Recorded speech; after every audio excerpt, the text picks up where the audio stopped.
Hello and welcome to the Driving Maul Show. Hi, I'm Paul. I will be your host this evening. And yes, I've got my colours pinned to my chest for today. As we're talking Six Nations, we're going to leave the shaky isles. Oh, we'll talk about maybe the news beforehand, go up north and talk Six Nations today. And I say we because joining me, I've got Cornflake. How are you doing, sir? I'm good. I'm a double winner today. You know, I put this t-shirt on this morning. I thought I'm a double winner. Got the flag in the background, double winner. 9 a.m. tip off this morning for the mighty Pacers, the 49ers. Coincidental, right? Just a winning mentality.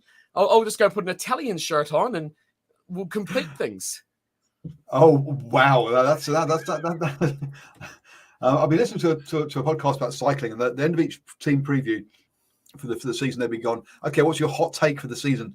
That's a hot take. Say that Italy are going to win the Six Nations.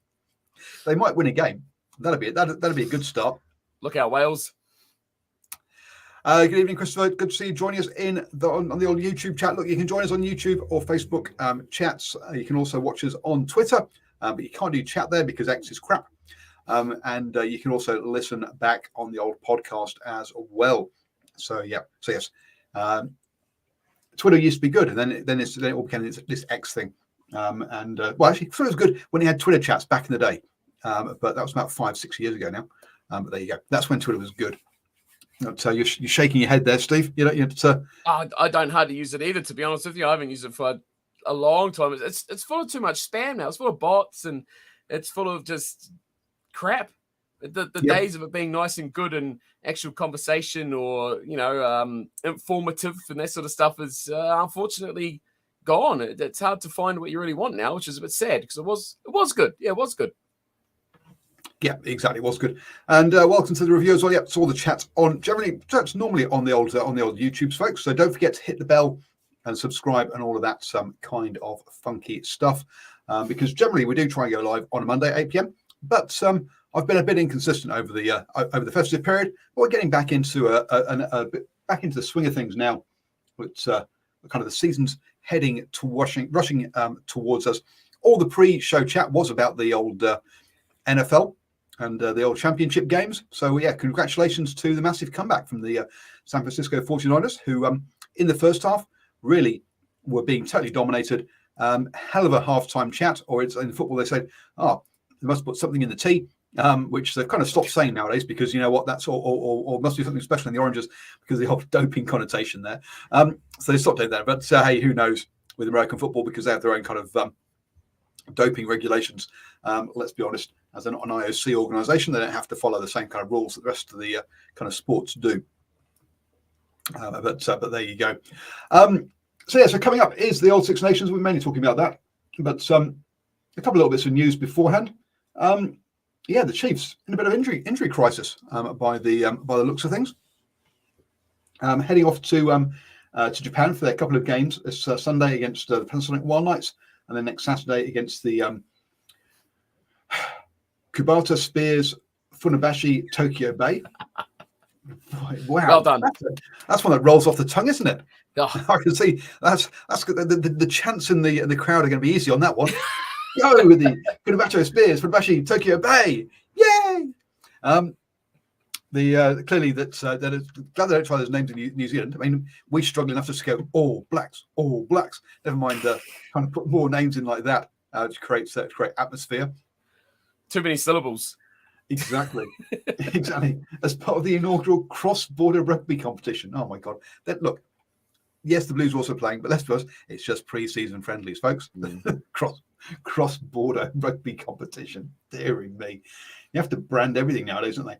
Anyway, Sean Stevenson, Moni Noah, and Eti Nanaisatoro all aren't travelling up there due to injuries. So, Nocturnal Rights Chiefs have enough depth, no real crisis. Okay. I don't know. Losing your entire first choice starting back three is something that's going to be hard to cover. He does. Craig McMillan reckons they're going to be back in time for Super Rugby, so no big deal there. Small niggles apparently, but Noah still coming back from the injury that kept him out of the World Cup. So yeah, perhaps not as minor as he's trying to make it out on that one. A couple of other players who also aren't going is Caleb Trask is also injured as well. So your replacement 10, replacement 15 for Sean Stevenson isn't there. So there's another one, and also Guillaume Rampling, so another back out. Also, Josh Lord and Tyrone Thompson are also not making the trip either. But yeah, 5 backs injured before you even start the season. That's not a good start, is it, Steve? Well, like you said, it's pre-season. I mean, I've seen all the talk of these squads and stuff. With the Crusaders going over to England and stuff, and now these teams going over to Japan, and the squads are very much a mix and match of players they want to either get fit, they want to see more of, or they leave out the guys they don't really want to get too injured. Like that Crusaders team that they're sending over there is pretty average at best. There are a lot of major names left out. I mean, rightfully so, right? You don't expect too much more from preseason. So I don't expect too much from this. We're going to see a lot of guys that we probably haven't seen and probably, wouldn't have seen much of anyway. A guy like Stevenson, though, I guess is a bit of a workhorse. He would have loved to play every single minute of every single match that he possibly could. But, I'm not surprised. It's preseason. Every precaution will be taken to make sure that everyone, as much as possible, is fit for the start of the actual season. Whether it be a niggle, whether it be an injury, whether it be, I'm a bit tired and I didn't sleep well last night, just stay home, buddy. Don't worry about it. So, preseason, yeah, we'll worry about that sort of stuff if it comes round 1 and those guys still aren't fit and they're not playing, then that's a bit of an issue. I don't know. I mean, the silverware that's on the line here. Ooh. I mean, the cross-border rugby cup, whatever it is. Trophy. I suppose the Blues will want to add something to their trophy cabinet, right? Since what is it? The Tens, that their last trophy, wasn't it? The reigning champions. What do you mean? That amazing tournament. It was just blockbuster. So successful, we never saw it again. It did last a couple of years, but anyway. Something that is a bit more serious, though, is the Melbourne Rebels have gone into administration. That's a bit more worrying. Look, the Rugby Australia have come out and said that they will not guarantee funding beyond this year. So no issue for the Super Rugby this year. At least that means there is some sort of time frame because and also the Blues won the Super Rugby Trans-Tasman Championship. You can never take that off them. We may never. Who knows? When everyone else is short-handed, right? Always when everyone else is short-handed. Give them COVID or take less players, and then you can take it. Sure. So it looks like they're in a real problem. Apparently, they are owing around $9 million in debt, Aussie. Yeah, yes, ouch. I don't have that down the back of the sofa, I can tell you. The $1 million to the tax office, which is not good. Another $1 million for using Amy Park Stadium. Luckily, that's managed by the state government. You'd think they wouldn't turn around to them and say, you can't, we're not unlocking the gates unless you actually pay up, which if it was a private venue, they might do, which would have been a bit embarrassing because isn't the Super Round? That would have been fun, wouldn't it? All 6 teams, well, until you pay up Super Rugby, we're not opening the gates. You bring $1 million with you when you fly over and we'll be right. Yeah. $1 million each. So look, let's just hope it just means that this season doesn't get interrupted, and look, it'd be having that 5th team, I think, is a good thing. But clearly, the Rebels never really have got off the ground. Their initial idea of going with names to try and get people in the door was I'm not sure that was that kind of didn't work, and then they went away from that with someone like your Curtly Beals, your James O'Connors, your Danny Cipriani's, all stealing bottles of vodka from behind the bar in nightclubs. There's a reason why these players were available, and then they went down to the homegrown and using the Melbourne Spirit, I think it was called, NPC team, and that actually seemed to be working. And then the NPC, NRC, thank you. And then the NRC got canned. But they did seem to be on the right track at one point. But then, NRC canned, and it doesn't seem to have really got itself going Since then, it's always been bouncing around. I think didn't it get sold to the current crowd for $1 or something like that? It's always been kind of on the verge, unfortunately. So I can't see, in all honesty, I can't see it surviving. Some suggestions in the chat of it being replaced by a Hong Kong franchise, which brings up a whole bunch of sort of sports washing and political issues. I'm not sure that a Hong Kong franchise is necessarily the best route to go down.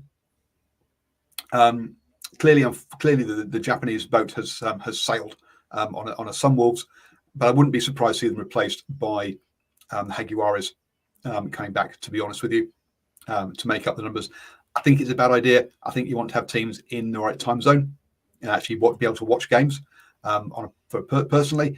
But there you go. How do you think we're going to shrink Super Rugby next year, or do you think they'll survive, or how will they be replaced? This is Sansa. It depends what their breakfast cereal tells them the morning that they make the decision what they're going to do. So there's too far to go between now and when there's actually going to have to be a decision time, isn't there, for them to actually make a logical decision on what they're going to do about this, or ARU, or whoever's going to make the ultimate decision about the future of the competition or the future of the teams or whatever. But look, just in terms of Rugby Australia or for the Rebels as a franchise, I don't think they're going to be the last team that fall down this sort of pit of financial doom. It's just the way that the whole global game is going right now. You know, we've seen all those English clubs going down the same path and falling into liquidations and stuff like that. So I'm not surprised that we're seeing the same sort of thing over here with Australia, but it's a shame. It's a really big shame, right? Because all the battle, you know, the Rebels and the Force are just constantly in turmoil, aren't they, of trying to keep a team. You know, don't have to worry about actually being good, because success is just getting your team or getting in the competition for that season. At the rate they're going, you know, it's a season here, a season there. It's like, yes, we've got a team in Super Rugby this year.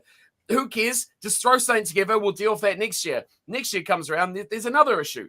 So, you know, you can see why teams like the Brumbies and the Reds and the Waratahs, a lot more established, they probably don't have as much concern about the off-field things as these other teams like the Rebels and the Force do. So they got more time to concentrate and focus their resources on the on-field problems of winning the game, right? The Rebels and the Force, it's just been too much off and on.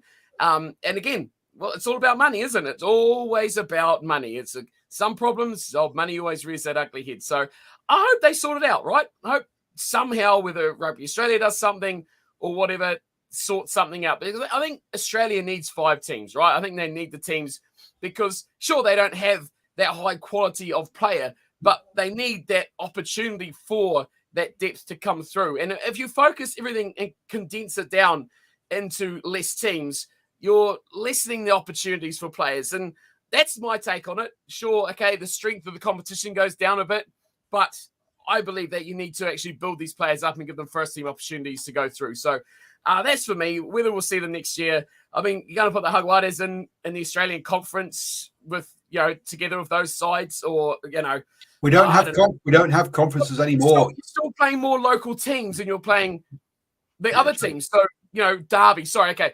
Are you going to have the Jaguares playing Australian derbies than New Zealand derbies? Sorry, you get what I mean, right? Neither's local, right? So it'll be a shitstorm no matter what way you swing it.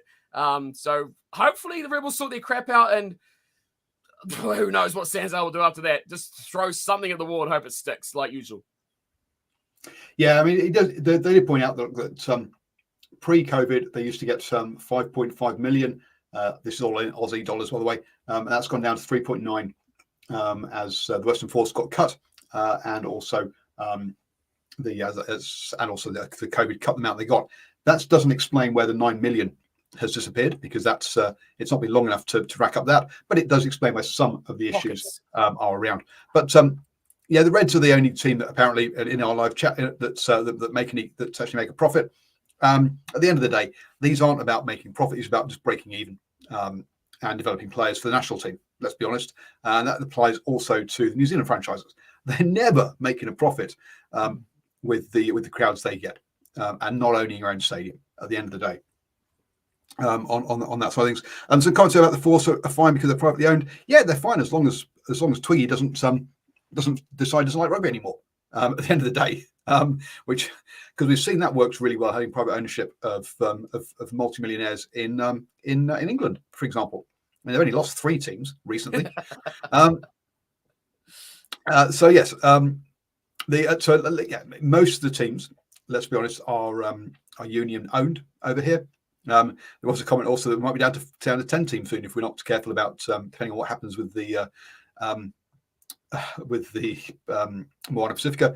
And yes, yeah, you do seeing them moving around, you do kind of wonder what's going on there and what their future plans are. Some comments also that most sports have like a 5 or 10 year expansion plan. Oh dearie me, that sounds hilarious. I mean, Super Rugby has never had an expansion plan, and that's been one of the big problems with it. It just does things ad hoc. Yeah, plan. What the hell's one of those? Gives me no idea. They're the worst for coming up with plans, right? I think they're terrible. Yeah, don't their plans last as long as the TV contract? No, the plans happen when there's a TV contract for about that 2-month period of negotiations and settlement, and then poof, it's gone out the window. No problem. I reckon privatization is the way of the future.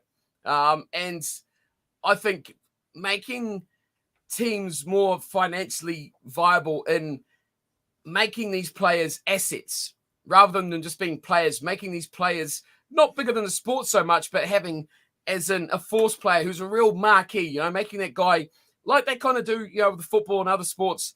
You've got players who are almost bigger than the teams, right? Because they're their marquee, and just publish those guys out there and get some sort of support and make financial advancements through that sort of by having those sort of assets that they can actually market more than just being like, hey, Super Rugby starting, here's our team, that's it. And the season starts in 3 weeks. There's no real effort to actually go out there and, I don't know, t-shirt sales don't make much money, right? But that's just the start. You've got to have people going places. You've got to have, the sponsorship connections, right? Go and do sponsorship events with companies that take people to that company that makes them want to be partnered with you, right? Like we see all the time with these American sports. You see people or players going to these events. It's like, hey, we've got Bill, Bob, and John coming this weekend. Come to our store. Come to our big corporate, whatever, 3,000 people show up, whatever, that's enough, but it's getting that partnership that actually makes them want to partner. Who wants to partner with the Rebels? What are they going to do for you?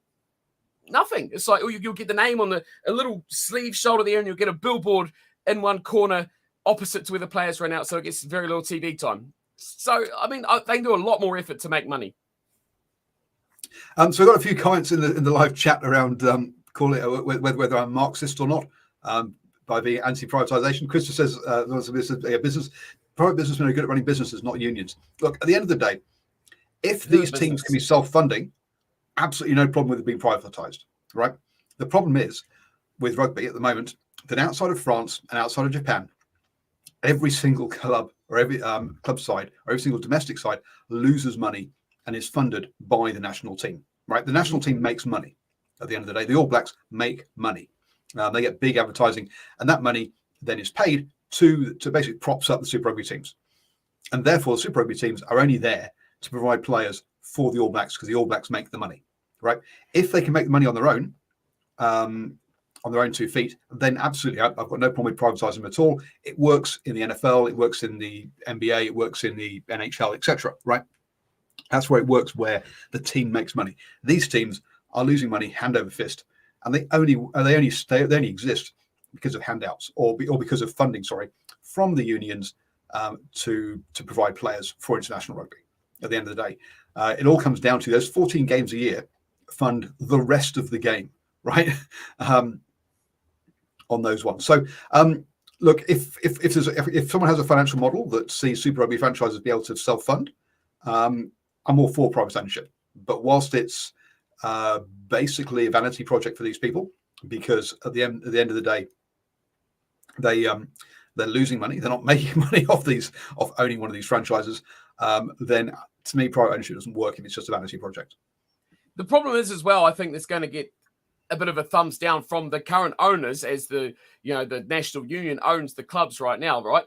Is that having privatization ownership of these franchises does mean the focus goes on actually these clubs and success rather than, like you say, being feeders, right? At the moment, it's like, okay, you're just here to try and get to here. If you privatize it, then it's the fact of the matter. It's like, well, for me, who own your contract and the club, I want you to be here doing this for this club. This is your focus. I don't care if you get internationally selected or not. So in a way, they're kind of going to look after themselves and be like, well, I don't want someone to take their focus away from our pinnacle All Black jersey. I want the focus to be on that All Black jersey. If it's coming along and Panasonic buys the Highlanders, and it's like, well, I don't really care about the All Blacks. I just want the Highlanders to succeed.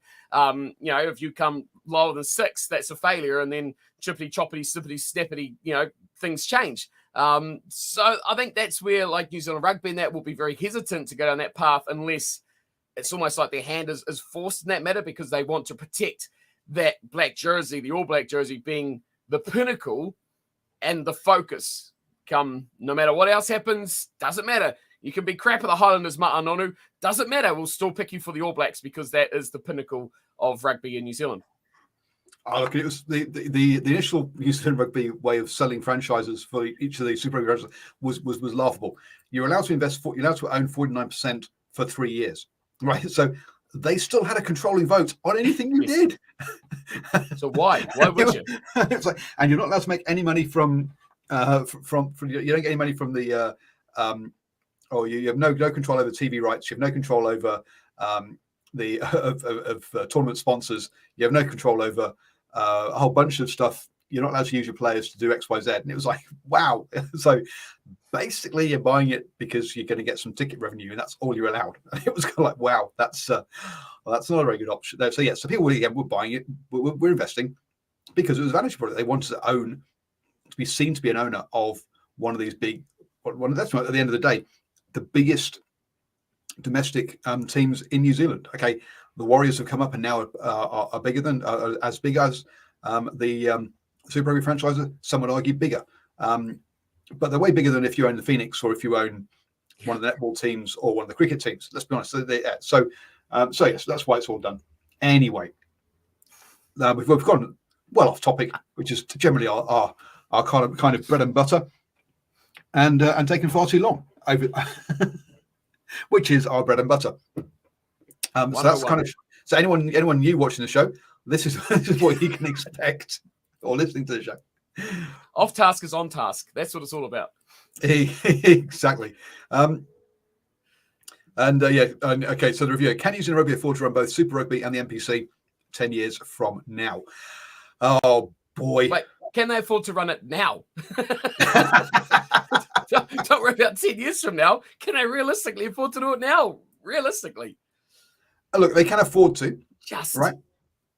Oh, yeah, just. But, okay, but do they want to? No. Right? Because at the moment, what they don't like is that the provinces have control of the NPC. Right? That's kind of what the provinces say. They want they don't want the provinces involved in high performance at all.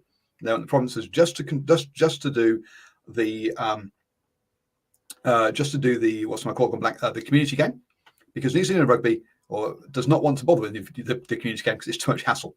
It's a lot of hassle and cost for no income. All right, so they want the provinces to do that, and hence that's why we've seen occasionally like under 20s Super Rugby teams joining up for a weekend. Now they're not under 20 Super Rugby teams; they're a team that's scratched together for the weekend, right? But long term, they'd like to be like the UK or France, where the Chiefs have a proper academy where the play, and they have actually have an academy league that plays underneath an under 20s league, and under 20 Super Rugby league that plays, and that basically NPC becomes totally amateur, which to me is an issue because, and I'll explain why. One of the reasons I think the New Zealand system works at the moment is that yes, all your professional players play Super Rugby, right? Your international players then go away for 6 months and play international. What do you do with all your non-international players? Do they sit around kicking their heels for 6 months, or do you extend the Super Rugby so that it happens at the same time as internationals. That doesn't work. Hang on, because people don't care about it. So you've got to keep it separated. And unless you want your Super Rugby players, your non-internationals, kicking their heels for 6 months, the NPC is a really good thing to actually give them game time. Give all those fringe players who have sat on the benches and carried tackle bags all season game time, right? It works fantastic for that. It's great for player development. So hence, at the moment, I think going away from the NPC is a very bad move. And we've seen the problem that Australia has, because they don't have that level. And people are trying to jump up from the shoot shield, which is a totally amateur competition, to Super Rugby. And they're totally out of their depth because they don't have the strength and conditioning work to play at that speed. So to me, that's why it works. Whereas in the UK, the season just doesn't work because it's broken up by international windows, and they try and not play in those windows because of the competition for viewers. And then the players don't get enough game time, but the international players get played too much, but the non-international players don't get enough game time. The season starts, then stops, then starts, then stops for 16 nations, and starts again. It's just a mess. The New Zealand model actually kind of works, folks. So stop dicking around with it. One USC game last weekend, by the way. Just to add to your point. Yeah, you have URC where that suddenly stops for 2 South African teams for a month, or even longer, actually, for a month and a half. Is it that they've got between games? For the Six Nations, it stops for a while anyway. Yeah, we've seen what happens when you stop in June for Super Rugby and try and come back in July. It don't work. Everyone switches off, and only about half the fans of the actual teams that are winning care. No one else does. So they had this whole month has been a bit of a mess, right? Okay, so round 9 has pretty much gone from December the 31st to January the 28th in one round of matches. Yeah. Then we have nothing until the weekend of February the 17th, 18th, and the 19th, obviously the Monday for me. And then round 11 doesn't start till the start of March. So pretty much there's 2 rounds between the end of December and mid-March or early March. So it's like you say, start, stop. One game here. Nope, you're off again. 12 players are leaving. Now they're back. One game, but they can't play. Yeah, it's a bit messy. And then you've got Champions Cup thrown up. Yeah. How do you run a professional sports team franchise that's with income with one game a month? You had one game in January, you had one game in February, but you got to make a profit. What the? I'm sorry, but and continuity, like players coming in and out and all over the place, and I'm not including the Champions Cup games, which is they have been played. That's what your interruption is through January, right? But now you've got the next 2 weeks, I'm pretty sure, are Six Nations, and then they have 1 week off, and then they have a week on, then a week off, and then 2. If I'm not mistaken, or is it 2, 2, and 1? It's one of those 2. So you go back, and they go back for 1 week. Why don't they just go 5 games? I don't know. Why? Because the Six Nations pays for rugby in Europe, essentially, outside of France. The Six Nations funds it. November internationals, who cares, right? That doesn't really fund. But yes, if you get the All Blacks or you get a South Africa game, you're going to make some money off those games. But essentially, the Six Nations funds rugby in Europe, and hence that's why everything else has to work around it, because they're too scared of messing with it. Because if they mess with it and break it, everything just falls apart and everyone goes bust. And that's essentially what it comes down to, which is why what you really need to do is, unfortunately, flip the season in New Zealand and play the Rugby Championship during the Six Nations windows, move your November internationals to January, and then move your July internationals to May. Have June off as your off season, and start your domestic league from July through to December. Finals at Christmas. Anyway, that was confusing. So the year would be actually January would be your. I see what you're saying. Yeah, would be your visit up to Northern Hemisphere. February through till March, or February and March is your Six Nations or the Rugby Championship, and then April or May is your trips down south, and then your domestic season can go from July or even maybe mid-June through to the end of December. And your off season's in July. It's in June, half of May maybe. And then rugby would be a winter sport again. What? No, they can't have that. No.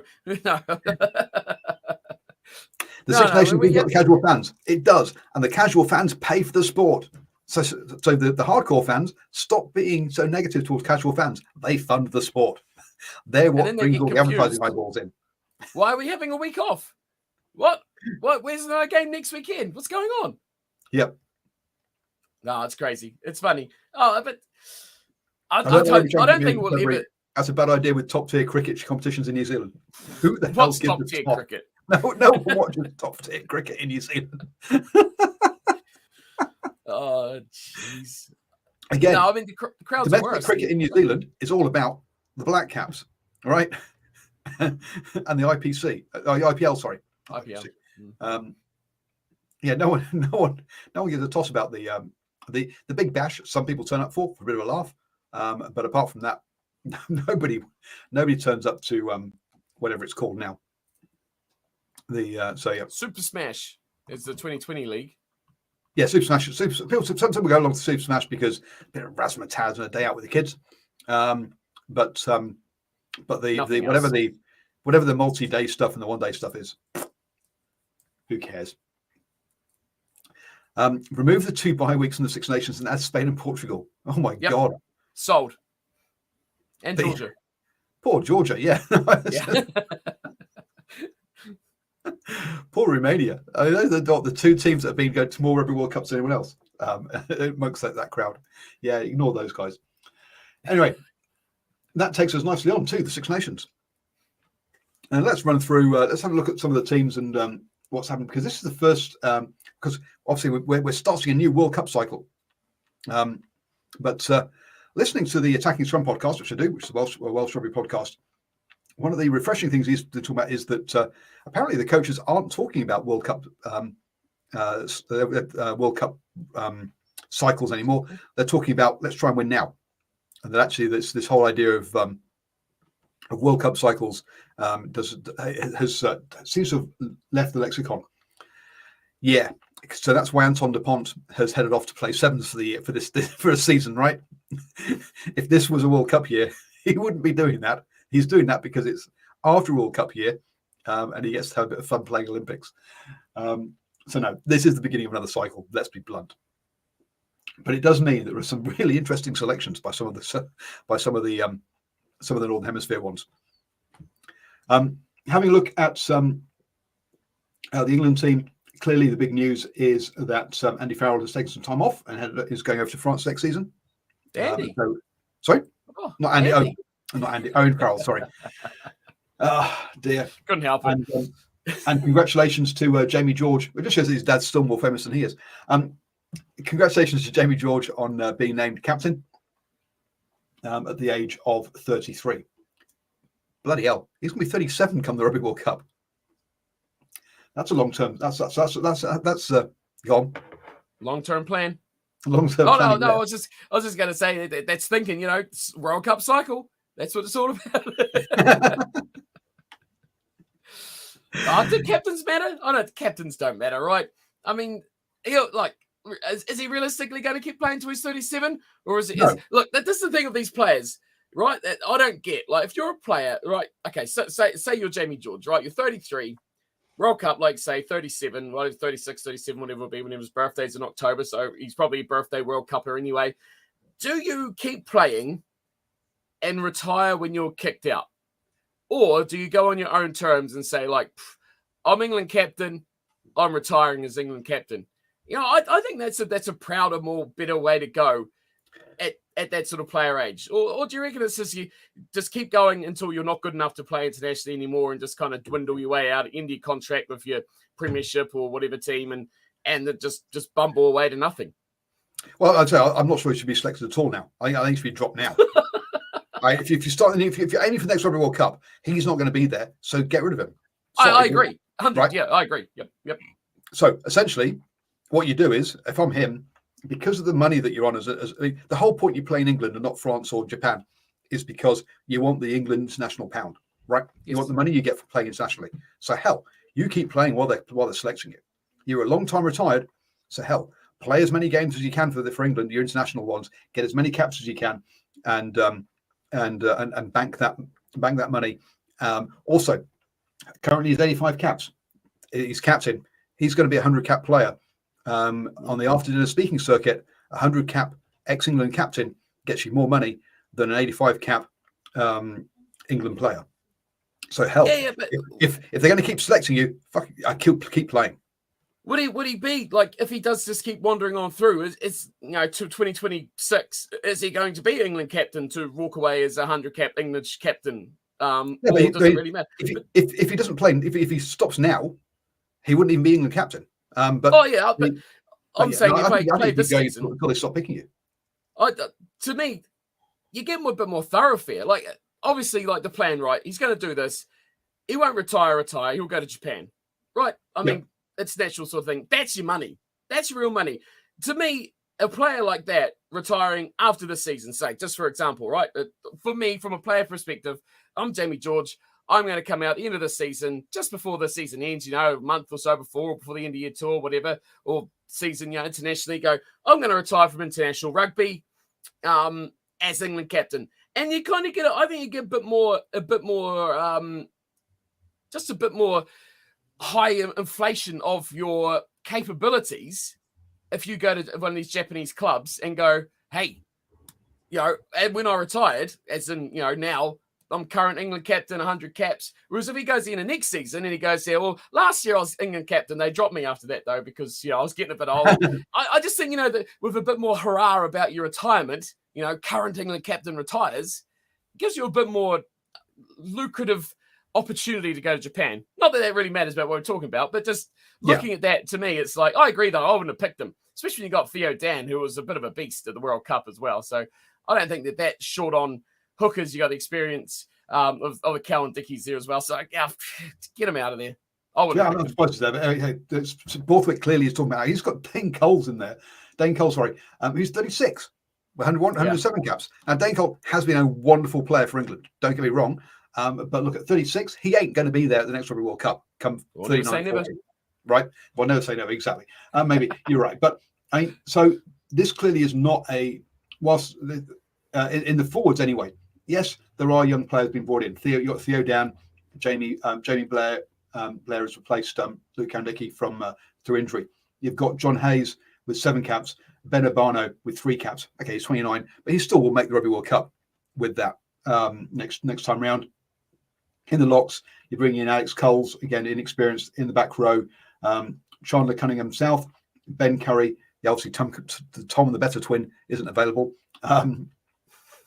Alex, you've got Tom Pearson, Ethan Roots. So you've got a bunch. He is bringing in some people whilst maintaining that experience. So perhaps it's a phased approach, which is actually a better one. In the backs, boy oh boy, let's just hope. Okay, here's my ray of hope in this team. Is that maybe, just maybe, he'll change the style, because if you look at the back three, or you look at the wingers, right? You've got Emmanuel Faye Waboso, Tommy Freeman, and Tom Roebuck were the initial ones, plus Will Muir was brought in. Between the 4 of them, they've got 3 caps. Maybe, just maybe, we're moving away from Tom May and Elliot Daly, and we're actually going to have some exciting wingers who we're going to give the ball to. Shock horror, maybe.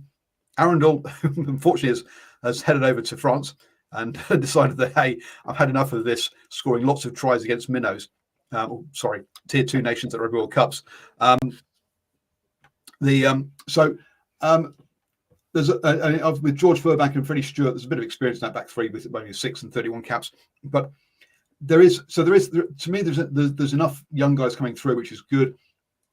I'm not sure that there's a few questionable calls like your Dane Cole, Jamie George, Joe Marler, Danny Kerr, 37. Seriously? What the hell's Danny Kerr doing there? He wants that 100th cap. He's said that in interviews. That's the only reason he's going how many on. caps he wants. This is winning every World Cup, right? Elliot Daly, again, maybe even Henry Slade. Now I'm a massive Henry Slade fan. Henry Slade fan. I think he's a great player, or he has been a great player. But is he going to be a centre that you want playing at the next Rugby World Cup? He's playing very well this year. He's played very well domestically. So there's whilst there is new players in there. Carlin says, look, Danny Care still plays at a quite high level. Absolutely, he does. But for me, he's not going to be playing at a high level in 2027. Is it the next one? Yep. Yeah, in 2027. He's not going to be playing at a high level then. And I think we should be thinking 2027 because that's the next Rugby World Cup.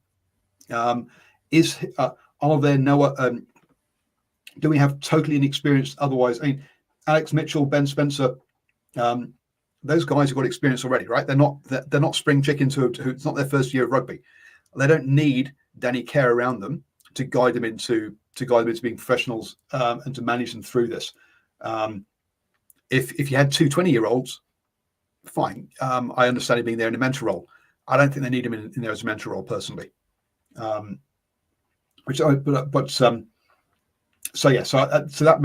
that one I'm not so.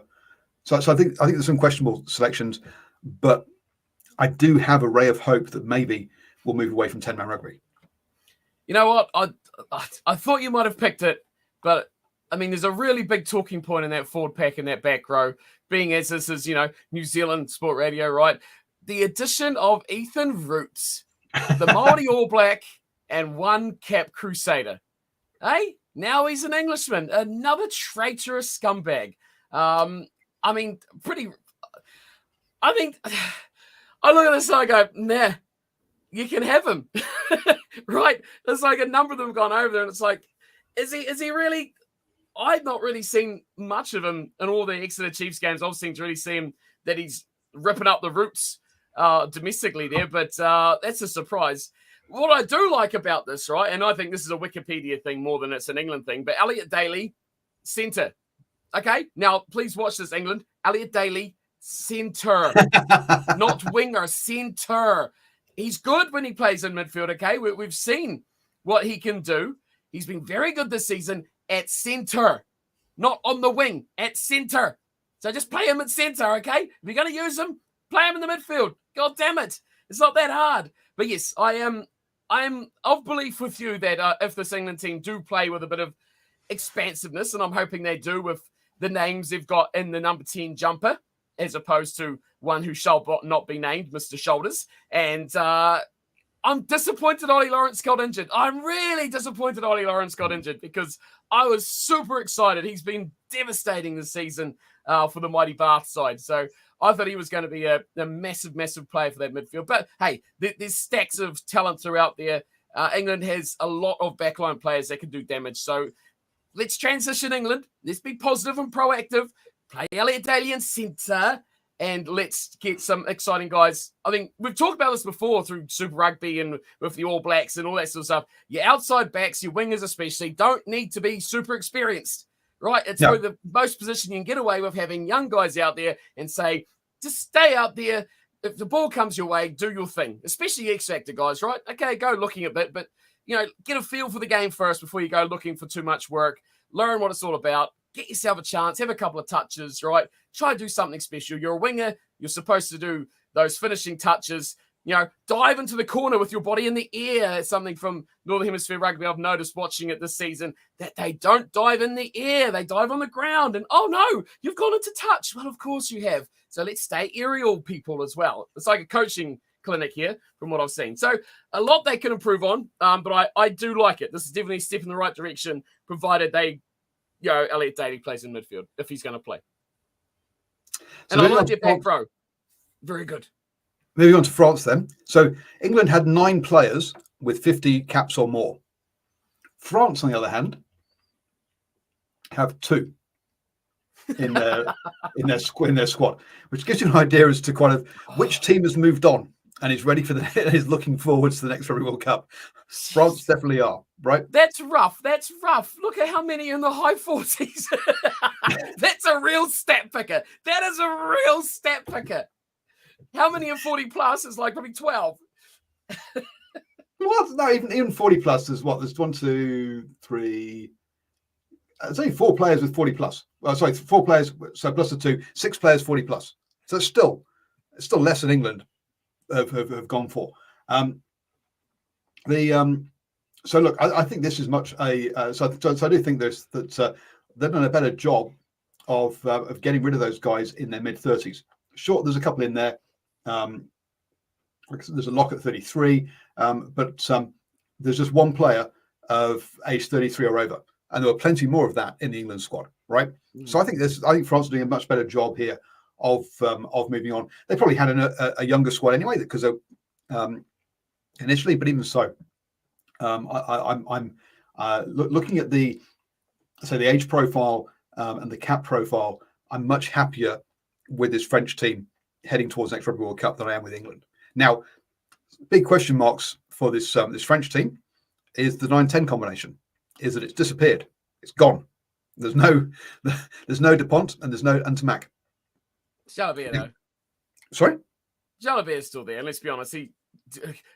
No one remembers who Ntamack is, right? He's been gone so long now. Jalabert's been killing it. Oh, look, he is there. But they again, Anton Gilbert, his backup, has got no caps. So look, there's and again at scrum half between the two of them, they've got 18 caps. So your decision-making team there, or the people who are running this, is going to be really interesting to see how France play. They've been so well. Okay, as a casual fan at least, it's so much about Dupont. He is a massive part of this team, kind of culturally, and how they play. And he's gone for the season. So look, it's I'm excited about this, about to see what this French team bring us, because I think the coaching setup is fantastic. I think they've got a very good coaching setup. That's experienced, it's settled, they know what they're doing.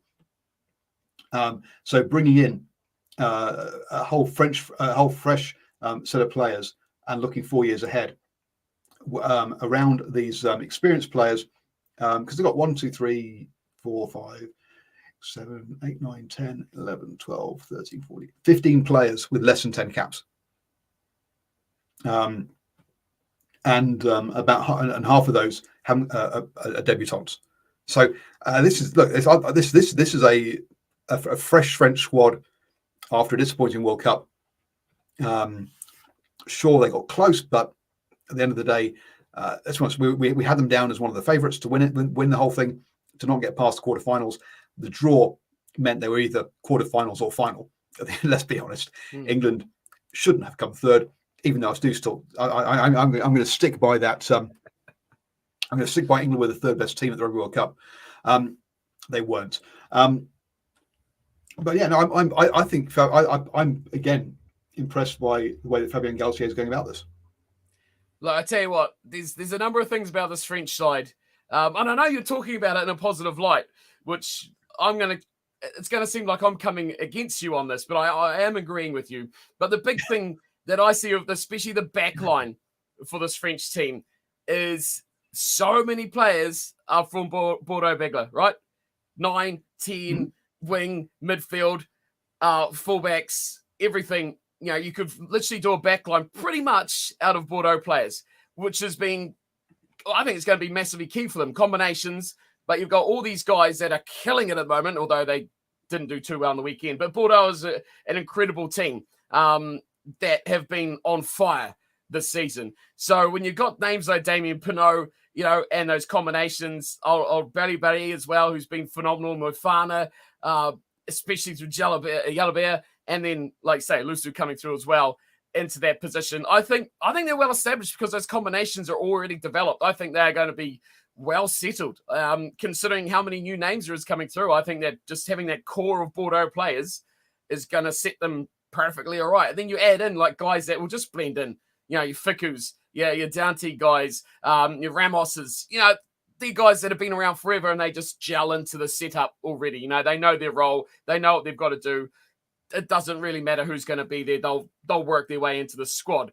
And then looking at the forward pack, a lot of these caps, you know, and it surprises me looking at this when you see names and they don't have any caps. You know, like the Malvarkas, 29. Was like, okay, Aldeguerri's only 16. Many guys. Cameron Waukee, only 27. Yeah, but Talfa Fanua, 3, and Romain in the back has nearly got 50. But, those two boys have been plummeting their way around France for years now, doing as they please. So, that does not concern me at all.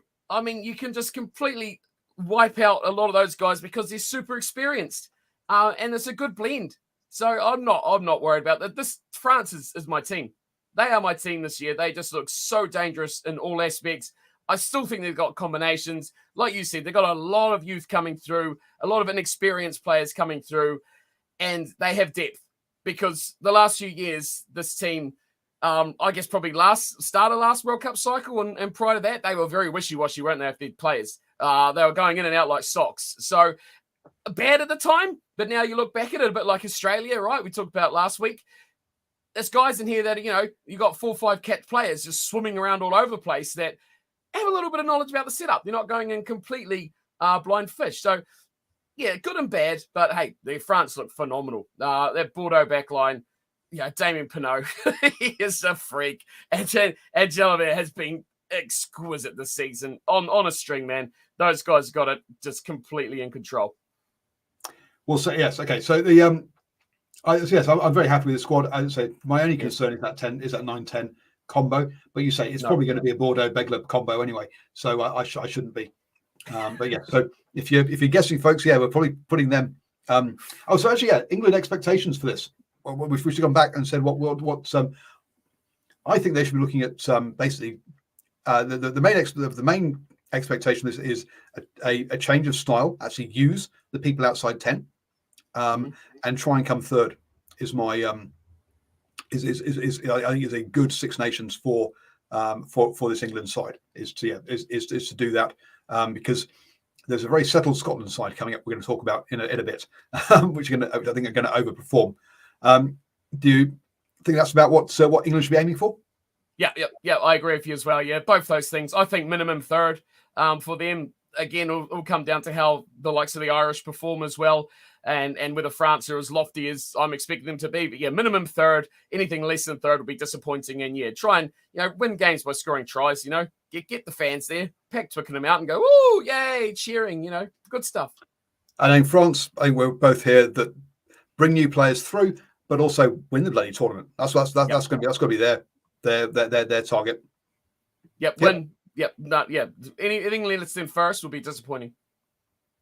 Wales will be dark horses. They might be brilliant, but okay. We'll get on to them in a second. W's last. Come on. Next, on to Ireland then. And lots of again, I guess more like England actually in this case. They've got 3 players with 100+ caps in this side. Peter O'Mahony takes over 101 caps, 34. Will he be there at 37? We'll see. Kane Healy, 36. He ain't going to be there at 39-40. Again, why? I think that possibly shows a lack of depth in prop in Irish rugby. If you're still playing Kane Healy, wonderful player, but too old at the end of the day for what we're talking about here. But you go from that, and then you get to fly half and go Harry Ben, Jack Crowley, and Kieran Frawley. Sorry. Between them, they have 12 caps, which just shows you what a massive gaping hole Johnny Sexton leaves in this side. Let's be blunt. Because again, they've still gone with Conor Murray at 34. Again, has been a wonderful player, but is he going to be at 37, 38 at the actual World Cup? No, as a scrum half? Hell no. And it's not like you need his experience. You've got Jameson Gibson Park there, who's been first choice. You've got Craig Casey, who's also a decent player. Give him more game time at this level. I think they're stunting the growth of some of their players here. You've got a bunch of players here who are probably hanging on because it's for a Lions tour, and then will retire after a Lions tour. But I don't think Andy Farrell. I know he's the Lions captain. Head coach. I don't think he should be thinking about that. He should be thinking about Ireland at the next Rugby World Cup. Will players like those ones I've called out still be around? Look, they are bringing through some youth, but to me, not enough. And that has been Ireland's problem historically, is they don't create the depth. They don't bring players through soon enough. Yeah, this Ireland team is in a bit of worry for me, especially the props. I'm glad you kind of pointed out those props, because I look at Andrew Porter and I go, I like Andrew Porter, 28. Yeah, he's got another World Cup in him for sure. But he's going to be leading those pillars for most of post Lions tour, right? When I agree, I don't think like Bielam. Is Finley Bielam going to get a World Cup at 36? Is Todd Furlong going to be there at 35? That's a stretch, right? So you get rid of Healy, Furlong, Bielam, and you're left with a lot of inexperience. Although the guys likes of Lohman have been very good at coming through the system as well, but that's a lot of experience, and we don't see those next guys coming through. What I do like, though, is I think they're very good in the second row. I like their second row. Ian Henderson is a bit of the old guy in that thing at only 31, Todd Byrne 32, but Ryan Beard's been very good. Joe McCarthy was very good at the World Cup last year as well. So I think they're pretty good in that aspect of it. But yeah, just the old guys you go through. I think, Ireland typically do this, don't they? And they kind of fall off the horse, and you wonder, and sometimes they don't get back on that horse. They just don't rotate around their talent enough, and they kind of commit and throw everything at Johnny Sextons and his mates. Yeah, everything at that possibility. It's kind of like they see a World Cup, they see a squad, and they're like, okay, this is the stars, these are the guys, and they're so focused. So I think this is why they lose quarterfinals as well. They're so focused on it that they don't see past it, right? They don't see past and seeing that there's another season to happen next. It's like, we've got to get past this quarterfinal. It's all about a quarterfinal. It's all about this World Cup. It's all about making this guy fit. It's all about having the squad go through. And then this happens, and then it's kind of like they've gone, well, crap, just pick the guys we had at the World Cup. Just do whatever. It's like, have you really watched much going on there? Which is a bit of a shame. I'm at the backs, though, apart from the 10s. But it's good to see guys like Calvin Nash from Munster, who I think do well to deserve their chances, but I don't know if we're going to see much out from those other guys. Keenan's, just good to see Jordan Lamar back in there as well. But your James O, Bundy Arkeys, your Ring Roses, those sort of guys. Then again, they're not going to go past them unless it's maybe Italy. But geez, I don't know. At least getting to the stage for me, that it's like, do you really want to risk those B-team guys in an experience against Italy? Because you lose that and you look like a complete clown. And I don't reckon Ireland's in the position to risk anything, because for me, they're not in a position to be demanding positions on this table. As in, they're not the team that's like, yeah, we're first, we're just going to demolish our way through and build depth. I think they're going to struggle. Well, I'm not sure I'm where you are. I just think this is a short-term squad rather than long-term squad. I think that look, their problems at some quarterfinals have been 2 or 3 injuries, and the guys that come in have just got no experience, and that's the problem. I can just see them doing it again. And what's the definition of madness? Doing the same thing again, expecting a different result. So I think this squad should be aiming to win the Six Nations. If you've got this much experience in it, you've got this much stability, you should be looking at winning the Six Nations. At the end of the day, there's only one position where you really, maybe hooker as well. There's a little bit of perhaps a little bit of experience, but there's only one position here that you don't have real experience, and that is at 10. Now that's one of the most important ones. Chris Feathers-Bailey says, look, Ireland central contracts are tied to club season. A lot of older players' contracts expire this summer. That's fine, but you don't have to select them for the national team just because they got the contracts, right? So it's more about planning for the national team than it is about, sure, if you contract that way, that's fine. Someone here says, look, Six Nation forms are usually how they judge Northern Hemisphere coaches. You're not allowed much, you're not allowed to experiment much. Yes and no. I agree that but I say at scrum half, you don't need Casey. You don't need Conor Murray and Gibson Park. You just need one of those two. You bring someone else in, and other positions are like that. You've just got too many experienced guys and not enough bringing through the next generation of that one. Not all right. Says backup Irish players from New Zealand tour in 2022 are good. Coombs at number 8. Yeah, there's players there. I mean, Ireland have got 4 very good provinces worth of players. They've got players they can bring in. It's not like like when we get to Wales, when they don't have the players necessarily to bring in. Right? They've got the players to bring in. So, yeah. Moving on. But to me, Ireland, yeah, got to be looking to try and win this. Now, clearly, this isn't our prediction as to where they'll finish. This is what they should be trying to achieve. Hence, that's why we both got France and Ireland both expecting to win this. This is their expectations. And those two should be top 2 at the end of the day. Yeah, I think for Ireland's expectation has to be first. Yep. But yeah, when we get to predictions, I don't think they will be showing that at all. Moving on to Italy then, and looking at their squad. Now, look, they do play less games, and perhaps Steve will have a go at me again, but only 3 players with 50-plus caps in this squad. This really is a forward-looking squad in here. You've got 3 props who have never played international rugby in this squad, and props tend to take a bit of time to mature. So 21-year-old props. Luca, good luck. I hope you're in here mainly to get a feel for the environment rather than being expected to play 80 minutes. I'm sure he isn't. Look, the and also change of head coach as well. I think, isn't it? With Gonzalo, the Argentinian guy. Yep. He took over, this year, 2024. Yeah, so brand new head coach. So it'll be interesting to see what we get from this team. Yeah, because Crowley left after the World Cup. That's right. Yeah. World Cup. Yes. I was going to say, are we going to continue having the Crowley kind of attacking style, or will they revert, or will they go back to a tighter game plan, and kind of trying to reduce or try not to lose by so much? But like I say, a lot of inexperience in this team. Also 4, 5, 6, 7, 8, 9, 10, 11, so 9 players in the pack with less than 10 caps or single figure caps, and another 4 in the back row now, in the backs. And the backs have got a lot more experience than the forwards. So he's also trying out a bunch of new forwards.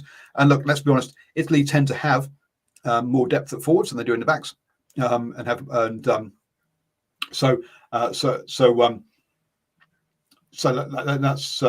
clearly he's gone right. Yep, Crowley's got the right backs. There's no one else. There's no one else there. But there's some different forwards I want to try out in this team. What my expectations from this team? As someone said in the live chat earlier, to be successful in every game. Be competitive in every game, and to win one, I think would be a good goal for Italy. The reviewer says 2 wins. I think that's a bit ambitious for a coach in his first 6 Nations. To be honest with you, you've got a brand new head coach, brand new systems and stuff. Yeah, just try to get those bedded in and try and be competitive. Would be my I think it's realistic expectations for this Italian team. The thing is, though, it's an inexperienced squad, right? It's an inexperienced squad of 36 players. You only need 15, and then you need a few guys to come on and make an impact later on. Hey, there's 3 props with no caps, but there's also 3 props with 2 with 30 and 1 with 16, right? There's your 2 starters and 1 guy off the bench. Okay, 1 fresh guy, whatever. He's going to get his chance. You know, you got 2 hookers that are near 20 caps. This is Italy, right? They're not dishing out here with 100 cap players unless they literally are servants for their life of Italian rugby, you know? So I think you got to look at this from a different sort of perspective, right? They just don't have that same sort of depth and opportunity that when you look at a team compared to France. So to me, looking at a guy from Italy that's played 30-odd caps, I mean, you look at these key names. Tommaso Ellen's been in that team for what feels like a decade, and he's only at 79 caps. But their backline looks exciting. If that front row can hold its own, which is where you're going to get those question marks about it, if they can do that, then this is a team that can go, man. They can go. They've got the power in that back row. They've got experience enough in that second row with your Canones, and you've got Lamaro's back as captain of the team as well. I just think if that pack can do their job, and those guys that do have the experience can just make a pack out of it, right? Make a team mentality and make everyone give everything for Italy, which they're Italian, which they will. The back line will look after the rest. I just know that, guys like your Montejuanis, your Ange Capazzos, your Garbisis, your Allens, your Varneys, and the other Gabisi, of course, which is coming through nicely as well. Those guys are going to make things happen. That's what they do. They're exciting. They're X Factor. And that's something that Italy don't normally have, right? They're normally a team that can do bits up front. Their attackers normally got some powerful guys in it, and they run ball around. But their backs generally have got no real idea. I think that's where they've lacked in the past, whereas now they've got X Factor. They've not only got strong guys that are going to blow you over, they've got fast, agile guys like your Capazzos. Ioanni's going to knock you over. They've got fly halves that are experienced, but also technical players too. I just think they've got a good blend of backline players that can actually make things happen. So I'm just looking type 5 especially. If they can step up, hey, I'm on the board of 2 wins, man. Look out, Wales. Oh, I don't know. Jeez, this is what I mean. Ireland, Scotland, Wales, and Italy. Again, yeah, as you say, type 5 at scrum time, and particularly line out. Win your own bloody line outs. As long as you can, if you get that platform, give the back something to play with, and they've got a chance. But again, I say it's you've got new systems coming in as well. I think competitive and 1 win. I think 2 wins is asking a bit much. That win will come against Wales. Let's be blunt. That's where the win's likely to come. Moving on to Scotland then, and here is another team that's kind of settled. You've still got your Ali Price and your Finn Russells kind of running the show. You've still got your Xander Ferguson's, your WP Nell again. 37? What the hell are you doing picking him? Right? Look, he had a lovely Indian summer to his career last year, the last couple of seasons, but even so, sorry, mate, but from that, but to be fair, look, he's brought in Alec Hepburn and Will Hurd. But Alec Hepburn comes in as a novice, as a debutant, sure, but he's capped for England, right? And he just hasn't been picked for enough years to be allowed to change. So you're bringing in an experienced professional player with international caps in there. He is not a 0 cap player in the kind of the same way that other players are. I'm sorry, but WPNL, thank you for your service. You've been a fantastic player for Scotland, but you shouldn't be in this squad, mate. Again, you look at the hookers. Yes, sure. Johnny Matthews is in there as 1 cap, but he's 30. So yes, there is youth coming through, but there are a few players in here, but it's more in the props than anywhere else really. Perhaps a couple of locks. Will Gilchrist and Gray at 33 and 34 be there in 4 years' time? I'm not so sure. So, but generally there's. The age profile is fine in here, apart from I say a couple of props, or at least 1 prop really. I think actually what you've got here is a settled team bringing in some new players. I think you're going to recognise pretty much the starting 15. I don't think there's much change there. Maybe a couple in that type 5. Sure, Hamish Watson hasn't been picked. I think he's been borderline getting dropped for the past couple of years, and the other players have come through. Your Roy Darge, for example, in that kind of role. So I'm not surprised that actually he has fallen out of favour. A bit like in the centres, Harris. I mean, so to see Scotland leaving out capped Lions, what the hell? Seriously? I mean, that's kind of amazing. Guys who were part of the last Lions tour 2 years or 3 years ago now, not getting selected in this team. That shows you the depth that Scotland have got, because those players aren't chumps, right? They can play. Sure, they might be getting on a bit, but they can still play. And the fact that you're able to drop those and you're able to look at this squad and not go, oh my God, they're in trouble, shows that actually Scotland are in a good place. And they should be aiming for one of their best Six Nations in a very long time. Winning it, perhaps a stretch, but my expectation, I think the goal for these guys is second or third. Big call. I did want to add to Alec Hepburn, the Australian-born English-capped Scotsman, just by the way. Isn't it crazy? This crazy eligibility, man. I look at this team, and it again, this is this World Cup deja vu. You look at it and go, this team should do bits. This team should do good.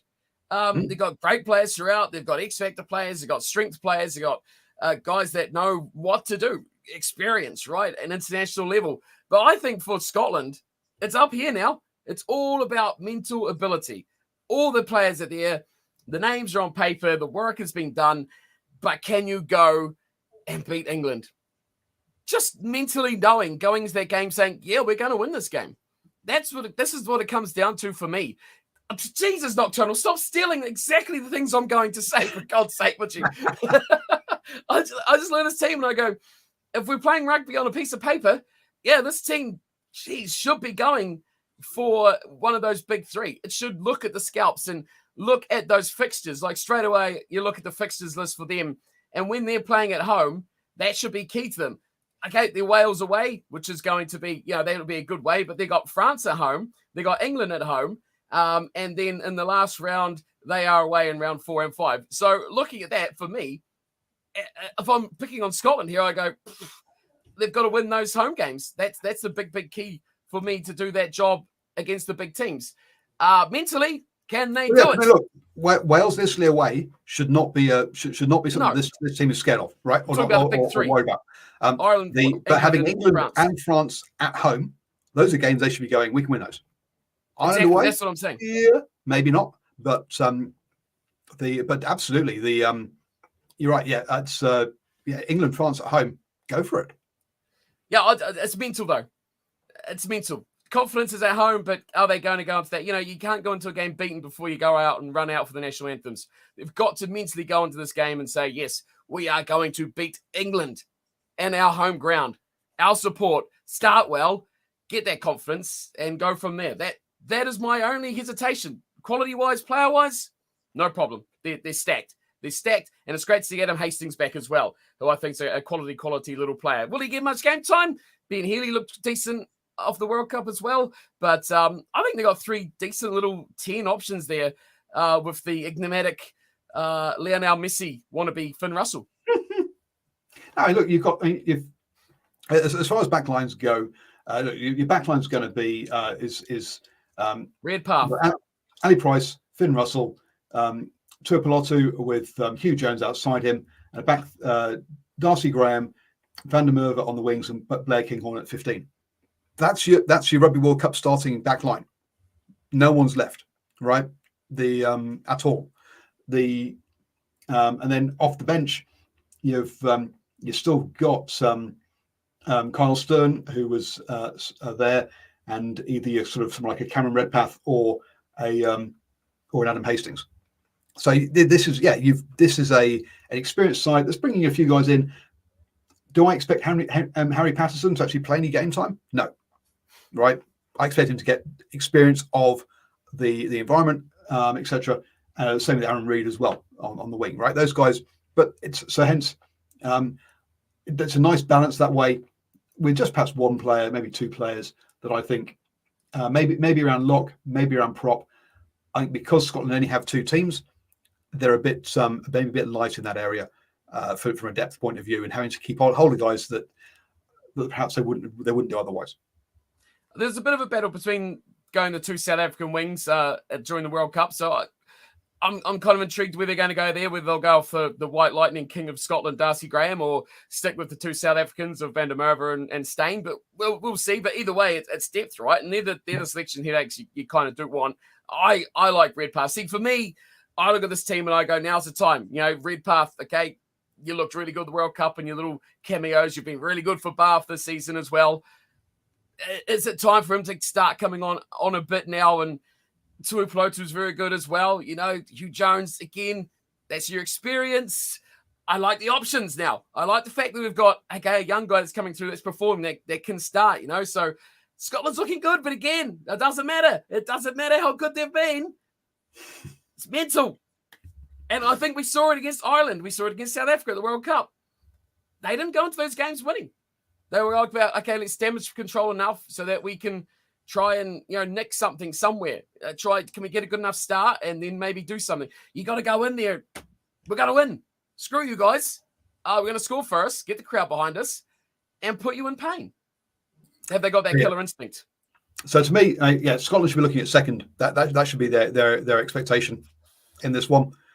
With their only loss against Ireland away, put bluntly. My expectation would be to beat one of the top three. Destroy Italy, okay. Destroy Wales. Yep. Get one of those wins against the top three. Hey, if you do two, brilliant. I think that's minimum. If they don't beat France, Ireland, and England, that's a massive failure. If they beat one of them, okay, that's a par. Beat two of them, bloody brilliant. Okay, so you're saying third basically in the table is their target. Yep. Knock one of those top three off.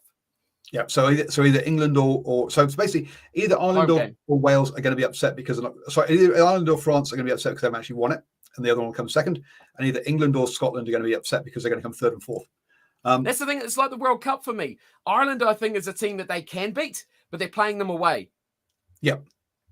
That's a killer. If I'm playing Ireland at home, I would be all my eggs in that basket, bango. But England and France, I just think this England team, if they play the right way, could be quite fun to watch. But if they don't, hey, they're right for the picking. So, moving on to Wales then. 16 players with 16 players with under 10 caps. Your experienced guys are kind of with I think it's 4 over 50 cap. 5 over 50 caps. The interesting one there, your big one there, George North, 118 caps, still going, still only 31. So yes, maybe he can make it to the next Rugby World Cup at 35. So not too worried about that one. You kind of think that he should be at least mid, if not late 30s, because of how long he's been around for. His most famous thing was carrying Israel Folau on the Lions tour. That was 12 years ago next year.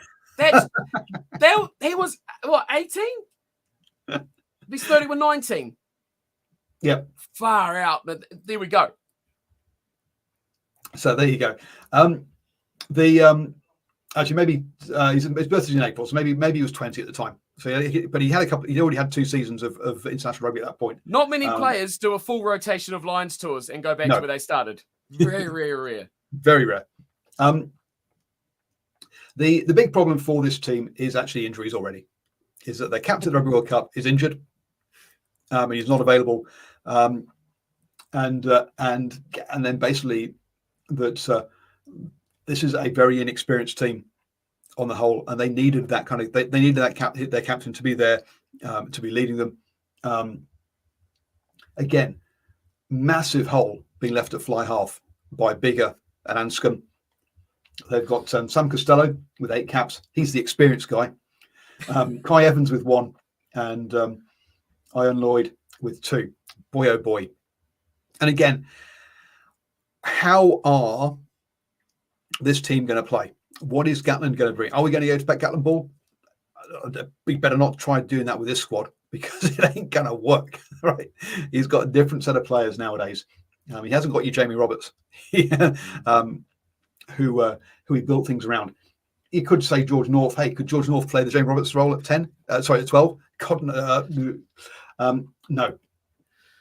We're going to see a different style than we're not going to see Gatland ball.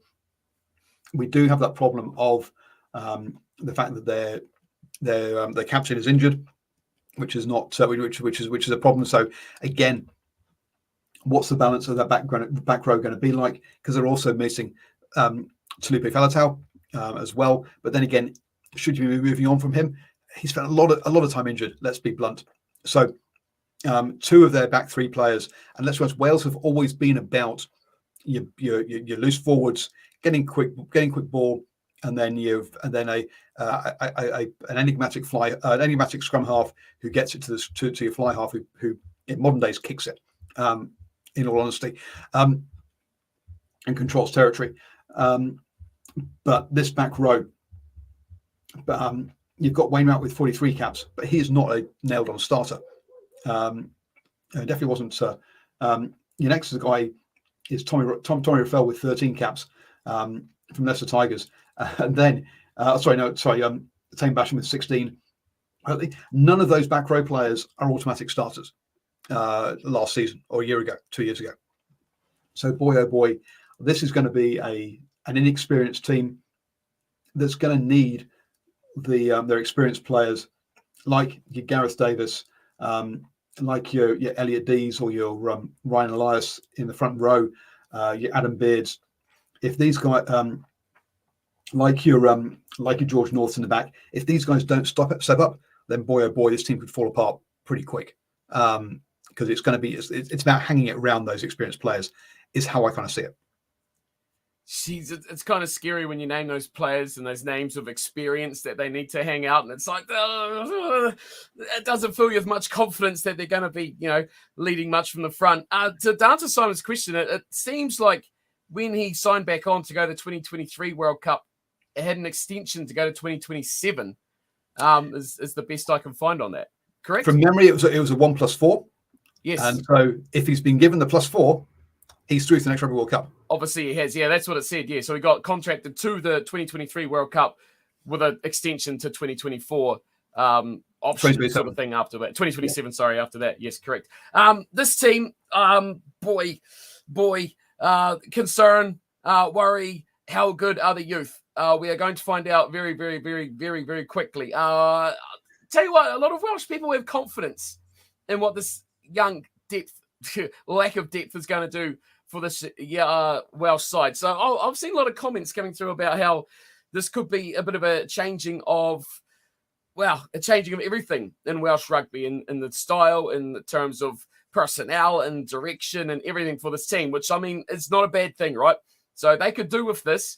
So the faith is there in this young bunch of players, which is something you probably don't associate with Welsh rugby very much over the last few years, that's for sure. But I still think they've got a good enough players that they can do all right. Costello kind of had those reins 50-50, didn't he? He was bigger last year. He did a lot of bench work. He got the easier games on his side as well. I do agree with you, though. They're going to massively, massively miss their captain hugely for the whole season. So if they can get away with that without having Jack Morgan in there, that'll be a main thing. So I think he was the absolute glue of that whole team. So they're going to have to find someone else to glue together. And naming a captain with just 12 caps coming in, that'll be interesting for leadership-wise as well. But yeah, I think they're going to struggle. Honestly, they've got little sparks and brightness around, but how good is this depth going to be?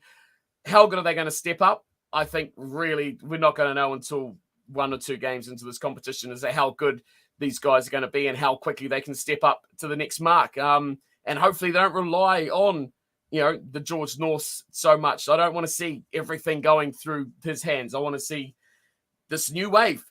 Play a style like these guys are all on a level playing field. Now's a chance. You've probably got a bit of a free rein to start this cycle of new Welsh steps. So let's see how they go. Let's see how Wales are doing. Although they're struggling domestically, can they turn it around? Can they build the cream of the crop out of that? I see struggles, honestly. I see struggles. But hey, despite all that, as much as people hate it, let's just see how well Josh Adams goes. Woohoo! Go Josh Adams. Everyone hates him. I just had to add that in for the haters. Wow. Oh, Josh Adams is not liked. I like him. I think he's strong and fast and a good finisher. I'm going to say he's nailed on. He's starting. Oh, for sure. Yeah. I mean, you could name that backline, right? Straight through. Going with Costello. I think they've got good nines. Davis, Hardy, and Williams. I think Wales typically have very good nines, don't they? Yeah, absolutely. They've got the nines there. I think Williams will probably start. I like Costello. Sorry? I like all three of them. Williams and Davis, I really like. Both fast, both snappy, both snipey. Good players. So you can start with Williams, Costello. The centres are going to be Tompkins and George North. Then real question marks come around this back three, right? Because Halfpenny and Liam Williams have monopolised that 15 jersey. Lewis Rees-Zammit was supposed to be the next guy, and he's plugged off to NFL. Yes. So suddenly, the back, but your back three combination there is really. I mean, Josh Adams is going to go on one wing. I'd expect Rio Dyer on the other, and then good luck Cameron Winnett at the back, I guess, or maybe Tom Rogers gets a go. But because boy, oh boy, 21 at the having balls rain down on you at a wet game. That's that could be. I say for so long they've had Liam Williams a halfpenny there. It's like the hole that Dan Bigger and Anscombe are leaving at 10. They've got that hole at 15 as well. But again, yeah, it's. I think they'll be okay for 60 minutes, and then it's what comes off the bench for this team is that are your props going to just suddenly crumble? Is your scrum suddenly going to start going backwards because your replacement props aren't up to it? Are you going to start losing the breakdown battle because your back row guy coming on doesn't have the legs compared to the guy that's coming on for one of the other teams? That to me, I think they should they should be able to get a 15 out to cope. The problem with Gatland Wales teams is, and also right says Wales need something from their domestic clubs first to improve. Well, sorry, but under Gatland's reign, the domestic clubs have always been shit. Pardon my French. He doesn't rely on the clubs being good, so that I don't think that is required. The problem though is he ends up beasting his two players to try and get them fit enough because the clubs haven't done it, and hence the first game or two they haven't actually done any schoolwork, and they're all knackered. And the problem is, first up game is hosting Scotland at home. Things could be going south very quickly if they lose that one, because then they have to travel to Twickenham, which won't be fun for them. And then they're in Ireland before they host France at home, which is going to be painful. And their saving grace is their home against Italy in the last game. But I can see them going into that game 4 wins down. The public all against them, going, boys, you're crap. You need to thrash this Italy team. And I can see them being really under the cosh at that point. The reviewer says Scotland haven't won in Cardiff since 2002. If there's ever been a time when they should win, they're coming in with a settled team. Sure, there's a few changes, but at the end of the day, they've got a settled team against what is a very raw Welsh team that is only known under Pivac a losing culture. This has got to be the time that they win. Now, admittedly, they didn't manage it with Pivac in charge of Wales, but even so. Dr. Rice, I believe domestic clubs need to unearth new talents, particularly in Type 5. I'm sorry, but Wales are producing enough talent. They've got enough players. They've got four teams that don't have any foreign players in. There's plenty of players there. And he's allowed to select players from overseas as well. So, no, I don't think talent's really necessarily the problem. It's battle-hardened. I think it's a problem. Steve? I think when it gets to that end of that season, right, that game against Italy, that's a huge game. That's a huge game for both those nations, because I think they're both going to go into that, and it's going to be who's not beaten, pummeled, and bruised the most. Who's going to have who's going to have a slither of confidence? Is Italy going to have a good nudge against Scotland at home? Is Wales going to actually play okay at home against France? It's that week before that's going to build into that last round. We're expecting them both go into that 0-4, right? Who's going to go? If Scotland absolutely destroy Italy, 65 points to 3, and Wales go into that against France, and they say Wales lose that one, 21-18 or something like that. I think that's going to dictate the mindset of those teams going into that game, of a little bit more confidence, starting a little bit better, because both sides are going to go into that absolutely crapping bricks, because they won't want to lose that game. They'll know that's the game they can win, and that will decide success or failure of their Six Nations tournament. neither side will go into that with that mentality that we're talking about with Scotland of, yes, we're going to win, we're going to destroy these guys. They're both going to be going there battered, bruised, beaten, demoralized, and really looking for some glorious hope. And who is less beaten up, I think will be my victor. I think Stones are injuries. You're 4 games in by that stage. Key players missing. Again, now those 0, 1 or 2 cap players are starting. Who's stepping up? Who's making that next journey to being the next best player or the next hope for Italy or Wales? So yeah, everything's riding on that. Everything's riding on that. To me, I don't know. Welsh people seem to think that they have a bit of confidence in this. I've seen Welsh people coming through in the streams and stuff saying that they think they're going to challenge the top 3. And I say, yep, opinions are like what you got at the back there, and everyone's got them. So, unfortunately, I don't see that happening. But I think for them, they'll want to go into this, and they'll want to win 2 games. I think Italy and Wales are going to be very, very similar in their targets and their goals. Very successful if you win 2 games.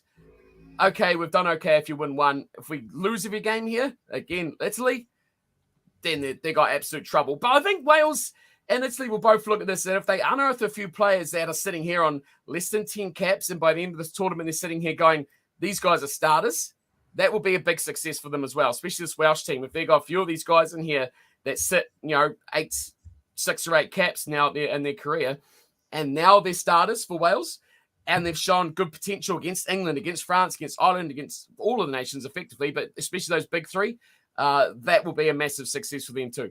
Yeah, so again, if they be competitive for 4 games and try and win 1. Yep. I think they'll want to win 2 though. They'll target 2, like Italy. Like, as in, that's our best case scenario. That's like, wow, overachieved. We've done brilliantly. Well done. You get an extra Saturday off this week. I look at where Italy's one is. So Italy have got England at home in the opening round. Actually, that's a good opportunity. England potentially trying out trying out new systems. So hence not quite locked in on what they're doing. That's I can't believe I'm saying this. Though I don't think Italy have ever beaten England. So that would be one for the record books if they did. Round 2, away to Ireland. That's a real tough ask. Away to France, ouch. And then they're home to Scotland. By the time they get that home game against Scotland, you're kind of thinking, boy, oh boy, what's morale like after 2 real tough away games? Whereas Wales, if you're trying to get them 2 wins, home to Scotland. Scotland haven't won there since 2002. There is a possibility there, right? Maybe there is a mental issue for Scotland, which we've been talking about. Next up, they travel to England. Again, have England lost to Italy in round 1? That suddenly could be that could be the kind of banana skin for England, and suddenly Borthwick's thinking, "Oh my God, am I getting sacked the following day?" That's not what the situation should be. England should be going to that one confident against Wales. Away to Ireland, tough for Wales. Home against France. I'm sorry, but yeah, France is going to be way too strong for them. And then home to Italy for that last game. But yeah, you can see a scenario that works really well for Wales, where they beat Scotland first up, England lost to Italy, come in or have been pushed really close by Italy. Suddenly they beat the old enemy at Twickenham, and boy oh boy, suddenly they're looking at mid-table respectability. But geez, that's a reality that happens perhaps 1 in a million. That's me trying to find a reason for why these Welsh people, why the Welsh fans are so positive about their team. I think it's a breath of fresh air. I think that's what the biggest thing is now they're starting to see players who they've been watching domestically and been going, this guy's going good, now getting chances. They're not seeing the same, 20, 25 players selected in every squad with a few little extras that aren't seeing any ball all field whatsoever. Now they're getting to a point where it's like, okay, we've only got, 10 or 12 players who are the old firm who are going to start for sure. You've got to start putting these guys on the bench now. These guys that they've been seeing and they're being impressed by, now they're starting to see them come through. I think the confidence might not be, hey, Wales going to wreck in the Six Nations. The confidence might be that 2025, 2026, these guys, when they start sitting 20, 30 caps, now they're actually reaching their potential. That might be what the confidence is, that these guys can step up, which that's believable. But I think it could be a tough year. But hey, like you say, but also they came out. We went into the Rugby World Cup last year thinking, wow, will Wales get knocked out in the group stages? Right? I mean, that was a real possibility, and yes, and they didn't. They came through that. So I think there was an element of positivity there. Look, hey, true. we topped our group. People told us we're going to get knocked out, and we topped our group. Gatland is a miracle worker. Fine, we did lose to Argentina in the quarterfinal, but look, he can do it. With Gat's back, he's brought some respectability and faith back to the team. So I think there is perhaps an element of the fact that people have put us down so much, and look, we showed them that we weren't as bad as we said we were going to be, as everyone else said we were going to be, and instead Australia were. So that's I think that could also be part of what's fueling the positivity as well. So this weekend, folks, on Saturday morning at 9 a.m, we will have perhaps the game that decides the entire tournament, which is a real shit way to start a tournament. France versus Ireland, right? We said these are the two teams that should come first and second. This potentially is the game that decides who comes first and second. Schedulers, you've got it totally wrong. Yes, this is the Rugby World Cup final we all thought we should have had. So the last international game should have been this. But yes, so that's first up 9 a.m. Are you doing a live stream for that? Planning to, yes, for that one. So check out Cornflakes channel. I will unfortunately be working at 9 a.m. on Saturday morning, so hence I'm going to miss it. Sunday morning then at 3:15 a.m. Italy versus England, followed by Wales versus Scotland at 5:45 a.m. I might get up for the Italy-England game, but look, it's one of those ones where I think we should win easily. Jeez, what am I saying? And I am at work at 9 a.m. in the morning as well on Sunday as well. So a bit of a tough one for me to do a middle of the night game or a middle of the night watching one of that. So, folks, we'll be back on Monday to have a review of those three opening games in the Six Nations. Probably also talk a little bit about some pre-season Super Rugby games. As we've already said, they don't really matter unless there's a big injury at the end of the day. And that's the only thing that you can really see. But let's be honest, most of the All Blacks, or I don't think any of the All Blacks, really should be playing in the opening game of these warm-ups. But catch Steve for his live streams this week and around the games. Unfortunately, I won't be able to join him, as I say. Some of us have got work to do. Yeah, lucky bugger. I wish. Stay safe. That's my work. Stay safe, all, and see you all next month. See you all on Monday at 8 p.m.